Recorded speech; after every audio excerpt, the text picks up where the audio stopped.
За сайн байцгаана уу, та нартай энэ өдрийн мэндийг хүргэе. Би сүүлийн үед хийж байгаа зүйлтэйгээ холбогдуулаад жоохон хэдэн үг ярих гэж бодлоо. Би ер нь бол ийм цүнх сав уут хийх бол дуртай. Ягаад гэвэл сайлаа бэлтгэхээр саваа бэлд гэж ярьдаг.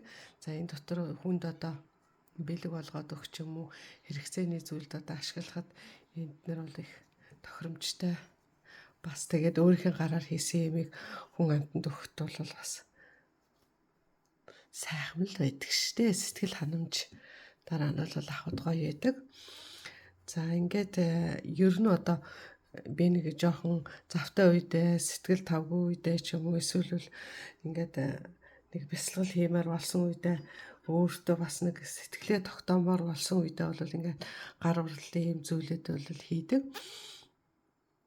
За энэ нь болохоор зэрэг надад бол маш их сайхан амралт болдгоо. Нэгдүгээрт бол амралт болно, хоёрдугаарт бол энэ бясалгал болдог. За хүн одоо эрхээ бариад ингээл мантрага тоолол ингээл сайхан суудаг байхад би бол одоо ингээд нэг зүүнийхээ нөхөр гарч байгаа энэ гогцоонуудаа хараад ингээ энэ хоорондоо бол би заримдаа бол бас мантрагаа ч болсон тоолж суудаг.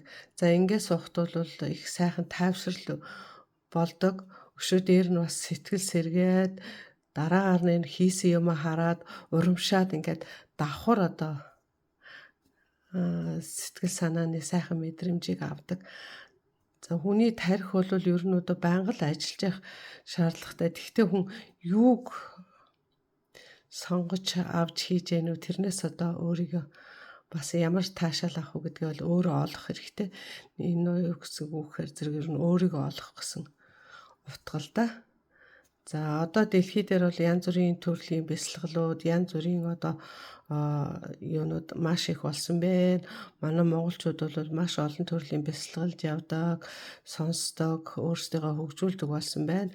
Тэгтээ тэдгэрийг одоо мухраар шүтэл одоо ойлгохгүй байж дагаад ингээд явахаас гадна бол ойлгохыг хичээх хэрэгтэй.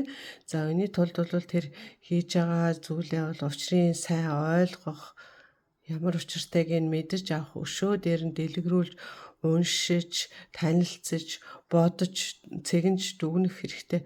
Ер нь бол одоо нэг л амьдрах энэхэн насандаа бид нар чинь одоо янз бүрийн юмыг сурахаар ирсэн, бүтээхээр ирсэн, тусгай өгөгдөлтэйгээр энэ ертөнцид ирсэн юм чинь тэр өөрийнхөө өөгцөн потенциалыг бол ашиглахад өөрийгөө бүрэн дүүрэн зориулж чаддгүй маа гэхэд бол 30-40% бол зориулахын төлөө өөрийгөө хөгжүүлж явах хэрэгтэй гэж би ингэж боддог. За ингээд та нар маань одоо бас ингээд янз бүрийн одоо сэтгэл готролд орох ч юм уу, ажил төрөл бүтлгүүцэх сэтгэл санаа чинь тавгүй болох үедээ бол ингээд сайхан гараараа юм хийгээд ингэж байгаарай. За орчин үед бол одоо энэ арт терапи гэдэг юм бол маш их хөгжиж байгаа. Энэ Европын орнуудад, Америкт тэр арт терапиг бол маш их хөгжүүлж байгаа юм байлээ. За энэс ингээд үзэхэд бол энэ бол маш одоо их үр дүнтэй. Яг л одоо бидний ганданд очиж ном уншуулаад дотор сууж байгаатай адилхан одоо энэ хүний сэтгэл зүйд нөлөөлдөг хэрэгцээтэй одоо тэр гормонуудыг централизуулж өгдөг ийм одоо зүйл байдаг юм байлээ. За энд бол бас энэ хийж байгаа ажлынх нь өөрийн тэр гараар оролдож байгаа үйл хөдлөлөөс гадна бол бодлоо зохицуулж байгаа, тэрнээс гадна өнгөнүүд бол маш их чухал. Хүний сэтгэлийг тайвшруулдаг, гуниг зовлон төрүүлдэг одоо янз бүрийн одоо энэ өнгө болгон бол одоо өөртөө бол ангаах чадвартай юм бидгаа. Бидний мэддэг 7 үрд ч гэсэн одоо энэ 7 өөр өнгийн тэ ер нь өнгө, дуу авиа энэ ертөнцид байгаа бүх юм болгон бол өөрийн долгистой байдаг. Энэ долгис маань одоо хүний сэтгүүн эрүүл мэнд нөлөөлж байдаг зүйл байдаг юм байна. Ингээд та нартаа өөрийнхөө бодсныг хүргэлээ.